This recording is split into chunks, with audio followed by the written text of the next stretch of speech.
आप सभी लोगों का मेरे YouTube चैनल पर बहुत बहुत स्वागत है। इस समय एक बहुत ही भयंकर आपदा जो है अमेरिका में आई हुई है। अमेरिका का पश्चिमी जो क्षेत्र है वहाँ पर सबसे बड़ी आबादी वाला राज्य है कैलिफोर्निया। कैलिफोर्निया के दक्षिण पश्चिम में लॉस एंजल्स शहर है और बहुत सारे शहर हैं। यहाँ पर आग लगी हुई है जिसमें बहुत बड़े पैमाने पर जान माल का नुकसान हुआ है। काफ़ी लोगों की जान भी गई है, बहुत सारे लोग लापता हैं। तो हम ये जानने की कोशिश करेंगे कि इस क्षेत्र में आग क्यों लगती है, क्योंकि आग लगने की जो घटना होती है उसके पीछे बहुत सारे कारण होते हैं। जब कारण होते हैं तभी कोई कार्य होता है। सबसे पहली चीज़ है कि कैलिफोर्निया का जो इलाका है यहाँ पर यानी लॉस एंजल्स के पास एक बहुत बड़ा रेगिस्तान है, मोजाबे रेगिस्तान। तो एक फैक्टर ये है क्योंकि रेगिस्तानी इलाके में गर्म हवाएं रहती हैं, गर्मी रहती है। दूसरा सबसे बड़ा कारण सांता एना हवाएं या सांता आना हवाएं अक्टूबर से मार्च तक चलती हैं। ये भी गर्म और शुष्क हवाएं होती हैं। इनकी रफ्तार भी बहुत तेज़ होती है, 70 मील प्रति घंटा की रफ्तार लगभग रहती है। तो ये गर्म हवाएं होती हैं, तो ये भी कहीं ना कहीं एक कारणों के तौर पर हैं। एक तो रेगिस्तानी इलाका और दूसरी बात गर्म हवाएं, दो कारण तो यहीं पे हो गए। तीसरा कारण यह है कि चीड़ के पेड़ हैं लॉस एंजल्स के आसपास, बहुत बड़े इलाके में 7 लाख एकड़ के क्षेत्र में फैले हुए हैं। तो यानी शहर से दूर हम कह सकते हैं मनोरम स्थल है, जंगल हैं और चीड़ के पेड़ हैं। चीड़ के पेड़ की खासियत क्या है कि उसके अंदर तेल होता है। उसकी पत्ती जब ज़मीन पर गिरती है तो लेयर हो जाती है, सतह बन जाती है, परतों में वो पत्तियाँ इकट्ठा हो जाती हैं। जब आग लगती है तो बहुत तेज़ी के साथ पत्तियों के ज़रिए वो फैलती चली जाती है। हवाओं के ज़रिए जो है वो जो पत्ती होती है वो उड़ जाती है तेज़ी के साथ, और चिंगारी नुमा हम कह सकते हैं कि शोले के तौर पर दूसरी जगह आग को फैलाने का काम वो पत्तियां कर देती हैं। चीड़ का पेड़ लंबा होता है, लंबे पेड़ों में आग जल्दी ऊपर पहुंच जाती है, तो बहुत तेज़ी के साथ आग जो है बहुत ही भयानक रूप ले लेती है। तो चीड़ के जंगलों के वजह से भी हम कह सकते हैं एक कारण वहाँ मौजूद था। चौथा हम कारण ये ले सकते हैं कि जो पॉश इलाके होते हैं जैसे अमेरिका यूरोप में आप देखेंगे ज़्यादातर लकड़ी के मकान होते हैं, क्योंकि भूकंप की तीव्रता की वजह से लकड़ी के मकान में जान माल का उतना नुकसान नहीं होता है। सबसे पहली चीज़ ये है, हम कह सकते हैं कि स्वरूप बदलने की आदत अमीरों के अंदर होती है, क्योंकि ज़्यादातर पैसे वाले लोग वहाँ पर रहते हैं। क्योंकि प्रशांत महासागर में मनोरम क्षेत्र है, तो लॉस एंजल्स का जो इलाका है और जो शहर हैं वहाँ पर बहुत ही धनी समृद्ध लोग रहते हैं और लकड़ी के खूबसूरत बड़े बड़े मकान हैं। तो उसमें क्या होता है कि हम स्वरूप बदल सकते हैं, कुछ समय के बाद कमरे का आकार प्रकार बदला जा सकता है, ये आदत रहती है। पत्थर के मकान बना लेने में, ईंट के मकानों में तब्दीली ऐसे नहीं की जा सकती, तोड़ना पड़ेगा। तो इसलिए लकड़ी के मकानों के वजह से भी आग बहुत तेज़ी के साथ शहरी क्षेत्रों में फैल गई। क्योंकि जब चीड़ के जंगलों में आग लगी, किसी वजह से भी लग गई, क्योंकि सारे कारण तो मौजूद हैं। रेगिस्तानी गर्म हवाएं हैं, सांता एना भी हवा है गर्म, और चीड़ के जंगलों में किसी वजह से आग लगी, उसके अंदर तेल है, चीड़ के पेड़ में तेल होता है। तो तेज़ी के साथ जब आग लगी तो उसने फिर क्या हुआ कि एक शोले का रूप ले लिया, चिंगारी निकलने लग गई। पत्तियों की वजह से हवाओं ने शहरी इलाकों में, क्षेत्रों में, लकड़ी के मकानों में उस चिंगारी को पहुँचा दिया, जिसकी वजह से जो शहरी क्षेत्र है लकड़ी का बना हुआ उसमें आग लग गई। तो कहने का अर्थ है कि सारे कारण वहाँ पर उपस्थित थे, जिसके वजह से ये घटनाएं कैलिफोर्निया में खास करके शहरी इलाकों में, इसका इतिहास पुराना है, घटती रही हैं। क्योंकि कारण मौजूद है, भौगोलिक कारण भी हैं। और सबसे पहली चीज़ ये है कि लकड़ी के मकान हैं जो आसानी के साथ आग जो है लग जाती है। इस बार की आग में कह सकते हैं कि बड़े पैमाने पर नुकसान हुआ है।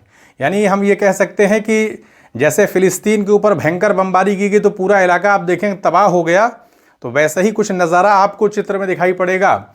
यूट्यूब के अंदर आपको बहुत सारे ऐसे वीडियो दिखाई पड़े होंगे या मौजूद हैं जो कि कहीं ना कहीं इसको फ़िलिस्तीन से जोड़ करके देखते हैं कि अमेरिका एक शक्तिशाली देश है, तो उसकी जिम्मेदारी थी कि वो ये रोकता। कितने बड़े पैमाने पर 60 से 70 हज़ार लोग, 80 हज़ार लोग मारे गए, बेघर हो गए, एकदम पूरा सारा उजड़ गया। तो कहीं ना कहीं ईश्वरीय दंड के तौर पर भी इन घटनाओं को, इनकी व्याख्या की जा रही। लेकिन ये सारी कल्पनाएँ हैं।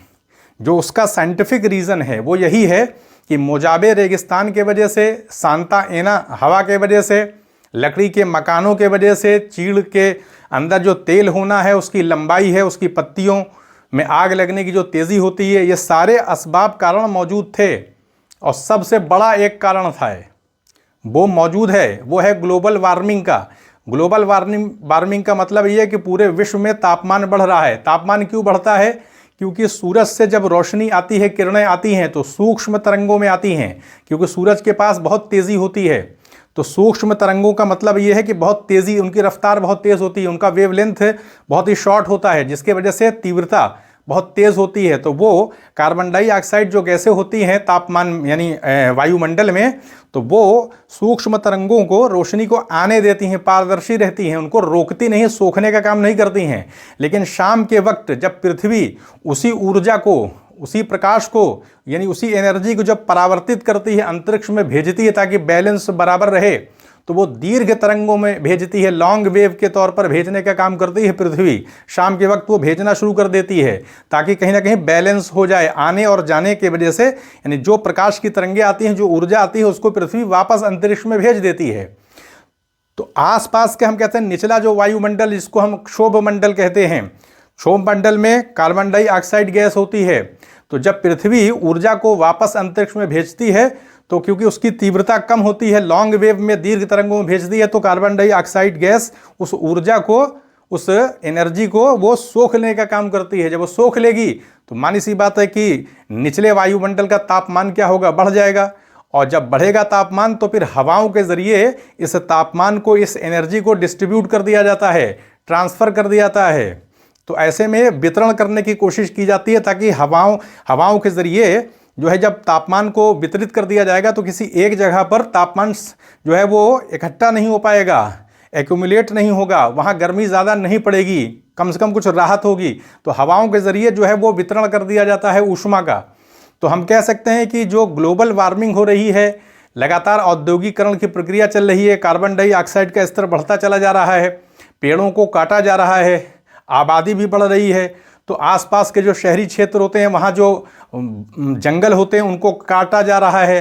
तो ऐसे में जब कार्बन डाइऑक्साइड का स्तर बढ़ता जाएगा और शहरों के अंदर एसी को भी चलाया जाता है, एयर कंडीशन को चलाया जाता है, जिसके वजह से भी प्रदूषण होता है। अब बड़े बड़े शहर हैं, गर्मी में एसी का इस्तेमाल किया जाता है, तो वो सारी गर्मी कहाँ जाएगी? यानी हम कह सकते हैं कि पेड़ों को काटे जाने की वजह से और शहरों की आबादी बढ़ने की वजह से, और जो अनियंत्रित कह सकते हैं औद्योगिकरण चल रहा है, पैसे कमाने की जो होड़ लगी हुई है, तो इसके वजह से कहीं ना कहीं जो ये ग्लोबल वार्मिंग है, ये बहुत तेज़ी से इसकी घटना जो है बढ़ी है।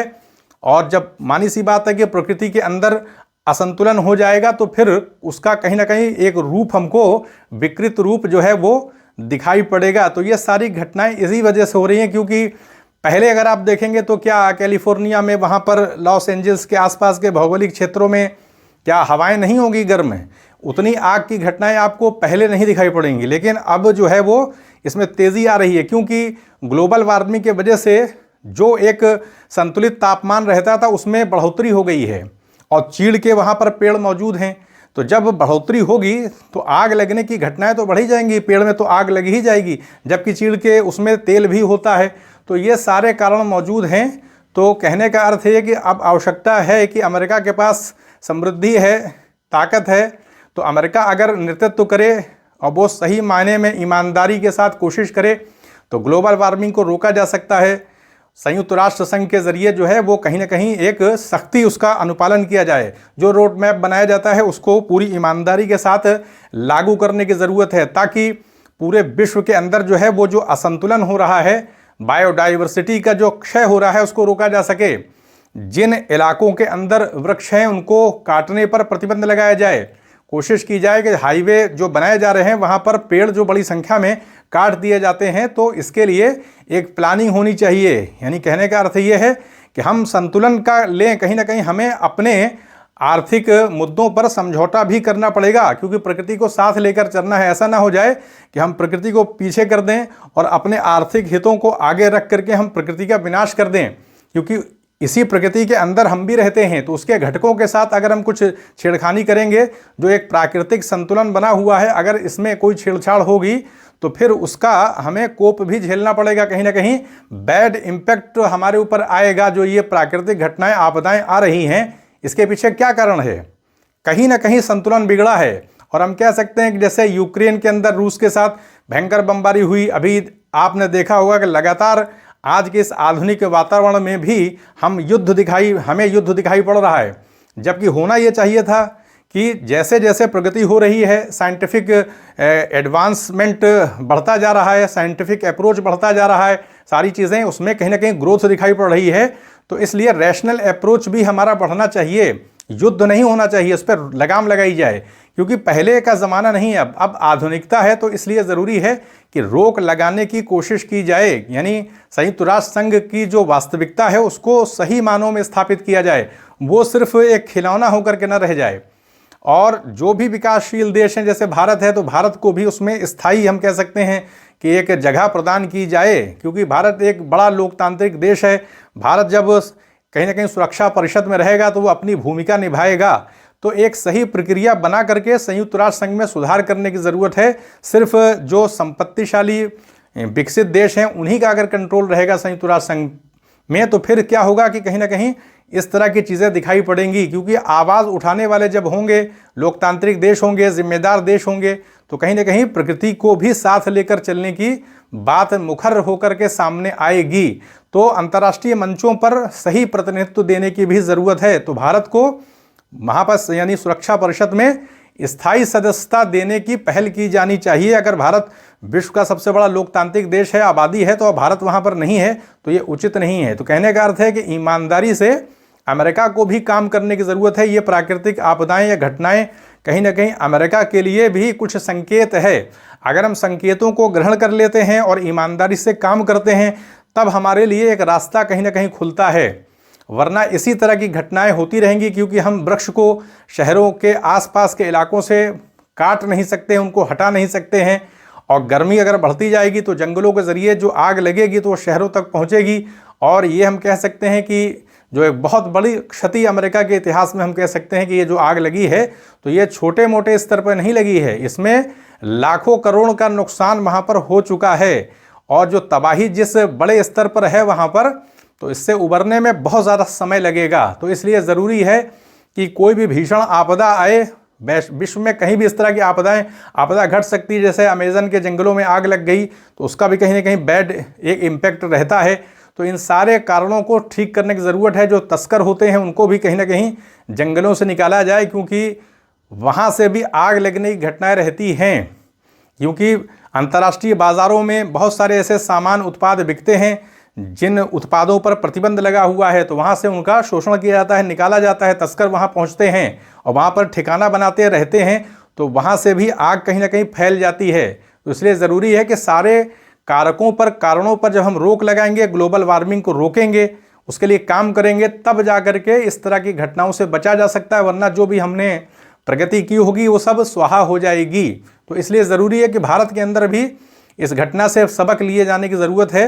यानी भारत के जो क्षेत्र है जहाँ पर जनसंख्या तेज़ी के साथ बढ़ रही है, तो आसपास का जो वनीय क्षेत्र है उसको सुरक्षित करने के लिए सरकार के तरफ से भी गंभीरता से काम किए जाने की ज़रूरत है। और जो इलाके भारत के अंदर जहाँ पेड़ लगाए जा सकते हैं, हर ज़िले के अंदर जिम्मेदारी जिलाधिकारियों को दी जानी चाहिए कि कोई भी क्षेत्र शहरों के आसपास ऐसा न छूटे जो ऐसे ही खाली पड़ा रहे। वहाँ जब पेड़ लगाया जाएगा तो शहरों से जो भी गर्मी में ऊर्जा निकलती है, कार्बन डाइऑक्साइड का सृजन होता है, तो पेड़ उसको सोखने का काम करेंगे। तो बड़े बड़े शहरों के आसपास के इलाकों में अगर हम इस तरह से ऐसे पेड़ लगाएंगे जो कि जिसमें कि आग इतनी आसानी के साथ लगती नहीं है, तो इस तरह के वृक्ष लगाए जाएंगे, तो शहरों का तापमान जो है कहीं ना कहीं नियंत्रित बना रहेगा और ग्लोबल वार्मिंग को रोकने में मदद मिलेगी। तो वैश्विक स्तर पर भी प्रयास किए जाने की ज़रूरत है ईमानदारी के साथ। और भारत में भी, भारत के अंदर भी जो भी प्रशासनिक अधिकारी हैं, जो भी नीति निर्माता हैं, उनको भी अमेरिका में जो घटना हुई उससे सबक लेने की ज़रूरत है। तो अगर हम सही सबक लेते हैं तो तभी जा कर के हम सही उपाय भी कर पाते हैं। तो सिर्फ ये नहीं कि अमेरिका में लग गई तो हम उससे कोई सबक न लें, बल्कि हमें भारत के अंदर भी इस बात पर पूरा मूल्यांकन किया जाना चाहिए कि भारत के अंदर भी देखा जाए कि इस तरह की कोई घटना ना हो। क्योंकि भारत के पास उतने संसाधन, उतने आपदा से लड़ने के उतने संसाधन नहीं है। तो भारत में इस तरह की कोई भी आपदा आएगी तो उसका बड़ा नुकसान हो सकता है। तो इसलिए मैनेजमेंट करने की बहुत ज़्यादा आवश्यकता है। तो यहीं पर अनुमति दें, चैनल को सब्सक्राइब भी करें, शेयर भी करें। आप सभी लोगों का बहुत बहुत धन्यवाद।